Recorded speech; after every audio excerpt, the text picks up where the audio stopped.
তৃণমূল নেতা জাহাঙ্গীর খানের মুক্তি এবং তাকে রাস্তায় ঘোরানোর প্রতিবাদে ফলতার শতল কলসায় ছড়ালো তীব্র উত্তেজনা। গত সোমবার থেকে দফায় দফায় চলা পথ অবরোধ ও বিক্ষোভ ছত্রভঙ্গ করতে মঙ্গলবার কড়া পদক্ষেপ নিল পুলিশ ও কেন্দ্রীয় বাহিনী। স্থানীয় সূত্রে জানা গেছে, ফলতার প্রভাবশালী তৃণমূল নেতা জাহাঙ্গীর খানের গ্রেফতারির পর থেকেই তার অনুগামী ও বাসিন্দাদের একাংশ দফায় দফায় পথ অবরোধ করে বিক্ষোভ দেখাচ্ছিলেন।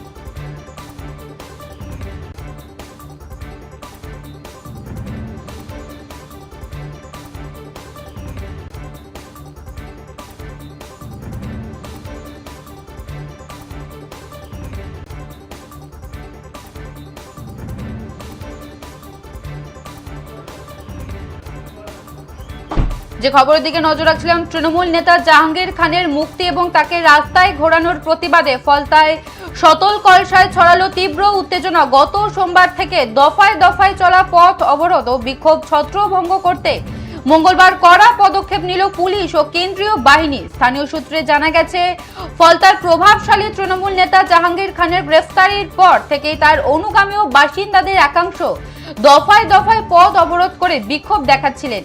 মঙ্গলবার শতল কলসা এলাকার রাস্তা পুরোপুরি অবরুদ্ধ করে বিক্ষোভ শুরু হলে ওই রুটে যান চলাচল স্তব্ধ হয়ে যায়। দীর্ঘক্ষণ অবরোধ চলার পর পরিস্থিতি নিয়ন্ত্রণে আনতে ঘটনাস্থলে পৌঁছায় বিশাল পুলিশ ও কেন্দ্রীয় আধা সামরিক বাহিনী। অবরোধকারীরা রাস্তা ছাড়তে অস্বীকার করলে তাদের ছত্রভঙ্গ করতে লাঠিচার্জ করে কেন্দ্রীয় বাহিনী।